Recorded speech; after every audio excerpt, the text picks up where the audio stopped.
Dieu appelle beaucoup de personnes au ministère. Beaucoup ont reçu l'appel de pasteur.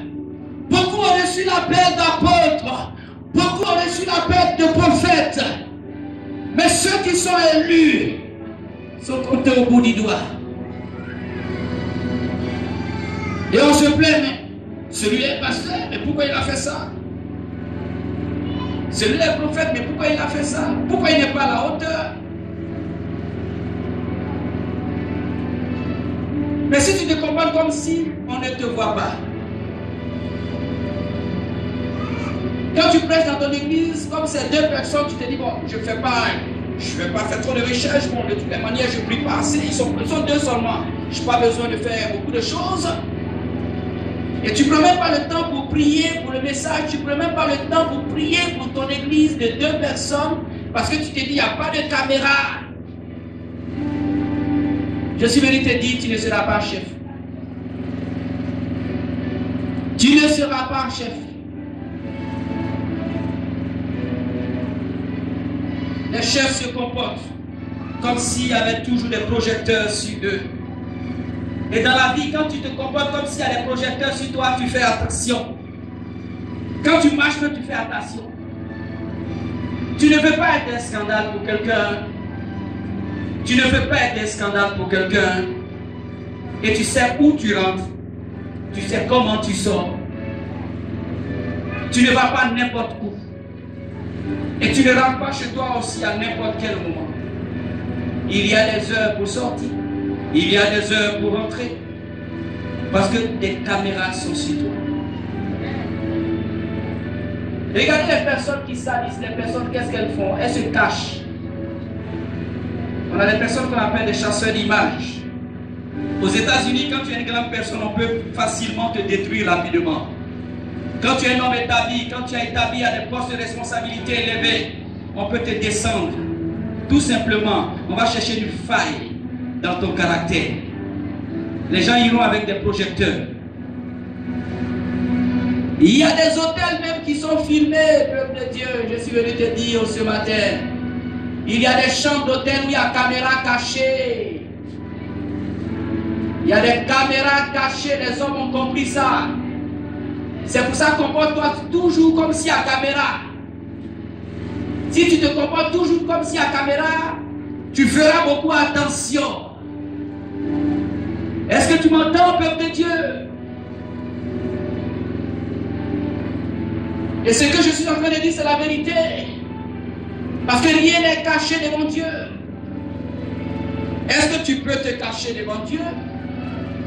Tu ne peux pas te cacher devant Dieu. Dieu sait toutes choses, il connaît toutes choses. Quel homme peut-il se cacher devant Dieu? Si déjà devant les hommes tu ne peux pas te cacher, ce n'est pas devant Dieu, tu peux te cacher.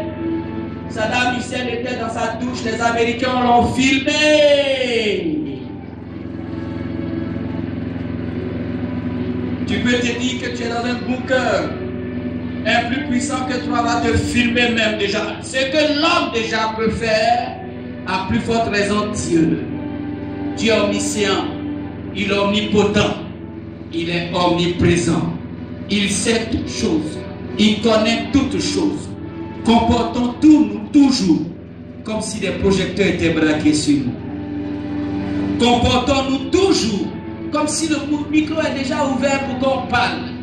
Un micro qui est ouvert, tu dis doucement, il y a amplification. Et si tu sais que le micro est ouvert, ce qui va sortir de ta bouche, ce sera quelque chose de bien pour édifier. Quand tu sais que le micro est ouvert, tu n'insultes pas dans le micro. Quand tu sais que le micro est ouvert, tu ne vas pas blasphémer dans le micro. Quand tu sais que le micro est ouvert, tu ne vas pas dire des conneries dans le micro. Quand tu sais que le micro est ouvert, tu diras de bonnes paroles.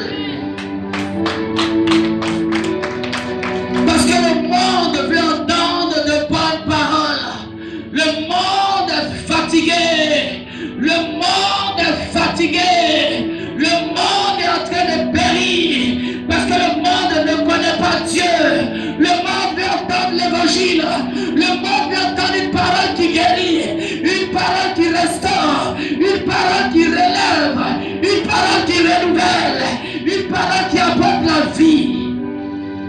nous avons cette parole, l'évangile, la bonne parole de Dieu, qui est capable de transformer le cours de l'histoire. C'est ça qui doit sortir de notre bouche, et non des paroles de malédiction. Et non des paroles de malédiction. Le peuple de Dieu est appelé à venir. Le peuple de Dieu est appelé à proclamer l'évangile. Le peuple de Dieu a proclamé la solution. Et qui est la solution? C'est Jésus-Christ de Nazareth. Le micro est ouvert. Dans ta chambre, c'est ouvert. Dans tes toilettes, c'est ouvert. Partout où tu vas, c'est ouvert. Même quand tu voyages, c'est ouvert. Pour que ta parole soit amplifiée. Ici, c'est ouvert. C'est vrai qu'autour de toi, il n'y a pas de construction, il n'y a rien. Mais je dis que c'est ouvert parce que ta parole que tu annonces ici est entendue dans le monde entier. La parole de Dieu est entendue partout. Et c'est Dieu qui amplifie les choses. C'est Dieu qui amplifie les choses. C'est Dieu qui amplifie les choses.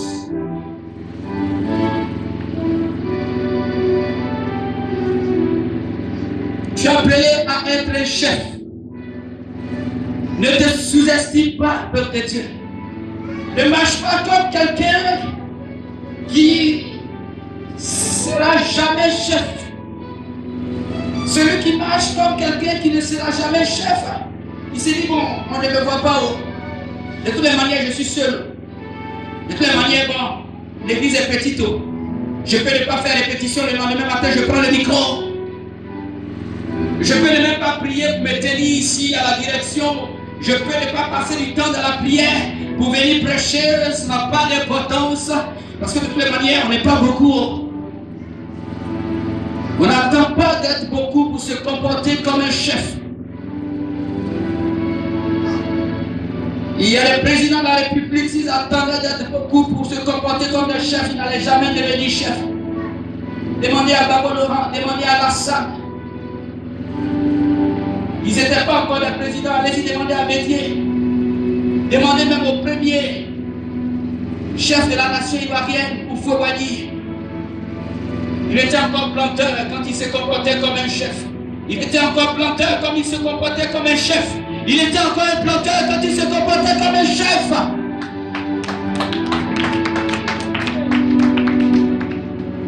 Les choses qu'on regarde, ce n'est pas le fruit du hasard. Ce n'est pas le fruit du hasard.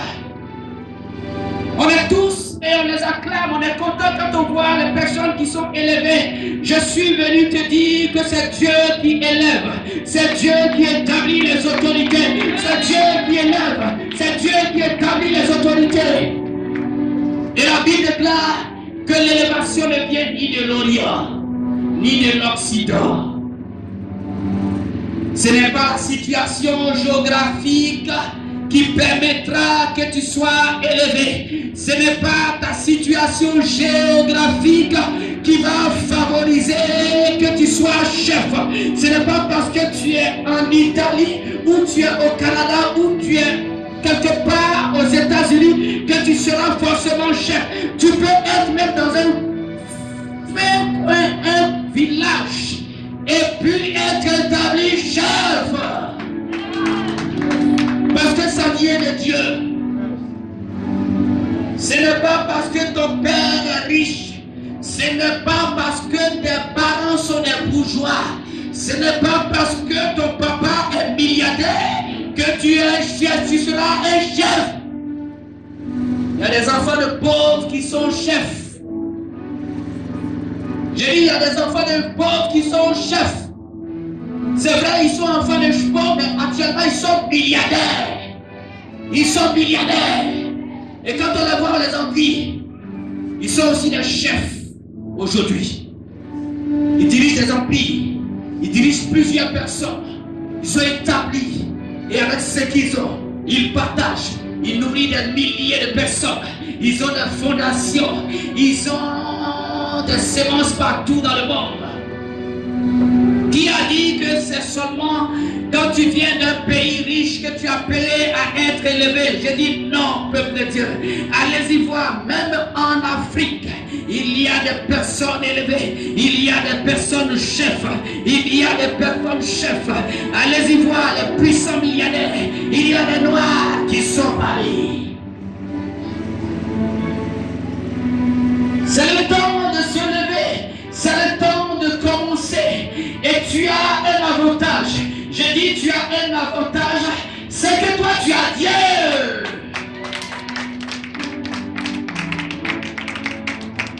Si le païen qui n'a pas Dieu prospère, et toi qui as Dieu,